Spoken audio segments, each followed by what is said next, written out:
Assalamualaikum warahmatullahi wabarakatuh. Kami dari kelompok 5 akan mempresentasikan tentang fakta, konsep, generalisasi, teori, sikap, dan nilai dalam IPS. Mengapa mempelajari konsep dasar dalam IPS penting? Yang pertama, memahami dunia sekitar. IPS membantu kita memahami berbagai aspek kehidupan di sekitar kita seperti budaya, ekonomi, dan politik. Yang kedua, mengasah kritis. Dengan mempelajari konsep IPS, kita dapat menganalisis berbagai isu sosial dan mengembangkan kemampuan berpikir kritis. Yang ketiga, menumbuhkan rasa empati. Memahami berbagai budaya dan perspektif membantu kita untuk lebih empati terhadap orang lain. Yang keempat, membangun warga negara yang bertanggung jawab. IPS membantu kita memahami hak dan kewajiban sebagai warga negara dan mendorong kita untuk berpartisipasi aktif dalam pembangunan. Fakta dalam IPS. Pengertian fakta.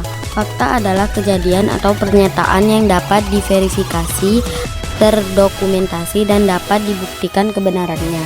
Fakta IPS merujuk pada kejadian, data, atau informasi yang terjadi di masa lampau, sekarang, atau masa depan. Contoh fakta IPS.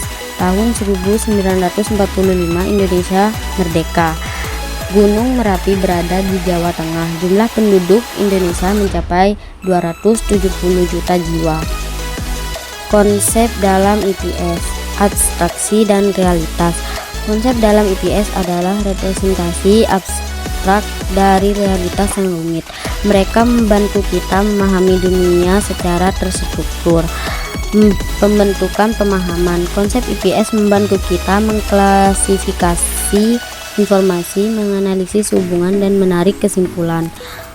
Fokus dan penyederhanaan. Konsep-konsep membantu menyederhanakan kompleksitas dunia nyata sehingga lebih mudah dipahami dan dipelajari.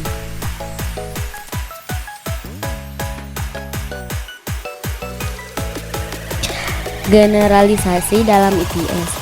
Merangkum pola umum. Generalisasi dalam IPS merangkum pola umum yang berlaku dalam berbagai situasi berdasarkan analisis data dan fakta. Membuat kesimpulan umum. Generalisasi membantu memahami hubungan antar konsep, membuat kesimpulan umum, dan mempermudah pemahaman materi. Menerapkan pengetahuan. Generalisasi membantu siswa menerapkan pengetahuan dalam berbagai konteks dan situasi, baik dalam kehidupan sehari-hari maupun dalam pembelajaran. Teori dalam IPS. Kerangka berpikir. Teori IPS memberikan kerangka berpikir yang terstruktur untuk memahami fenomena sosial. Penjelasan. Teori IPS membantu menjelaskan hubungan sebab akibat dan pola interaksi dalam masyarakat. Pengembangan. Teori IPS mendorong pengembangan hipotesis dan penelitian untuk menguji dan memperkaya pemahaman. Analisis. Teori IPS membantu menganalisis data sosial dan memahami tren dan perubahan dalam masyarakat. Pengertian sikap. Pengertian sikap. Sikap merupakan kecenderungan seseorang untuk merespon sesuatu dengan cara tertentu. Tindakan. Sikap bisa diukur dari tindakan atau perilaku seseorang terhadap objek. Kognitif. Aspek kognitif mencerminkan pengetahuan, keyakinan, dan pemikiran tentang objek. Afektif. Aspek afektif menunjukkan perasaan atau emosi yang ditimbulkan oleh objek.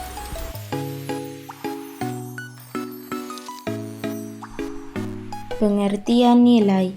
Pengertian nilai ada 3 macam. Panduan 1. Panduan hidup. Nilai merupakan prinsip yang memandu seseorang dalam membuat keputusan dan bertindak. 2. Dasar perilaku. Nilai mempengaruhi perilaku dan cara pandang seseorang terhadap dunia. 3. Tujuan hidup. Nilai mencerminkan apa yang dianggap penting dan bermakna dalam hidup. Klasifikasi nilai ada 4 macam. 1. Nilai instrumental. Nilai instrumental bersifat sementara dan bertujuan mencapai tujuan tertentu. 2. Nilai terminal. Nilai terminal bersifat akhir dan merupakan tujuan hidup sendiri. 3. Nilai material. Nilai material berkaitan dengan benda-benda fisik yang bisa dimiliki. 4. Nilai idealisme. Nilai idealisme berkaitan dengan nilai abstrak seperti keadilan dan kejujuran.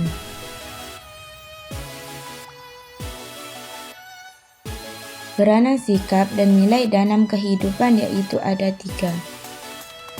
1. Pedoman perilaku. Sikap dan nilai menjadi pedoman perilaku sehari-hari. Mereka membentuk bagaimana kita berinteraksi dengan orang lain dan dunia sekitar. 2. Mengambil keputusan. Sikap dan nilai membantu kita dalam membuat keputusan yang bijaksana dan bertanggung jawab. 3. Berbentuk karakter. Sikap dan nilai positif berperan dalam membentuk karakter yang kuat dan berintegritas. Kontribusi sikap dan nilai dan mengambil keputusan yaitu ada 4 macam.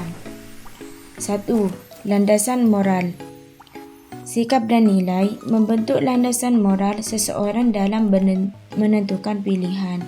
2. Prioritas dan tujuan. Nilai-nilai yang dianut seorang menentukan prioritas dan tujuan dalam mengambil keputusan. 3. Pertimbangan etis. Sikap dan nilai membantu seseorang mempertimbangkan aspek etis dalam setiap pilihan. Konsekuensi.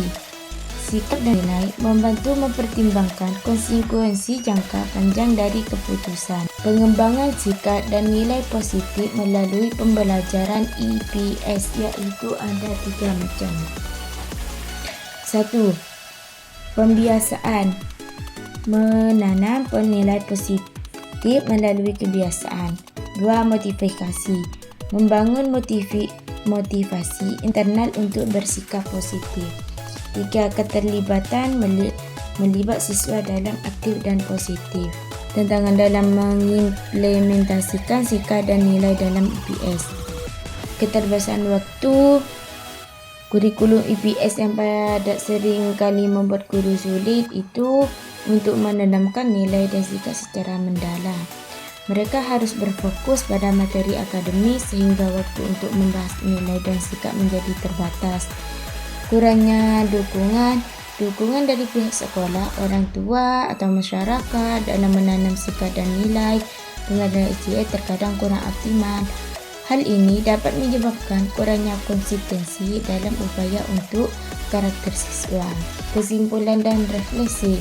Pengembangan diri seperti memahami fakta, konsep, teori penting untuk mengembangkan diri dan menghadapi dunia. Kehidupan sosial, sikap dan nilai berperan paling dalam kehidupan sosial dan interaksi antar manusia. Tantangan global, membangun sikap dan nilai positif untuk menghadap tantangan dan mencapai solusi global. Pembelajaran IPS mengajar kita untuk berpikir kritis, menganalisis isu sosial dan mengembangkan sikap dan nilai positif. Sekian dari kami. Wassalamualaikum warahmatullahi wabarakatuh.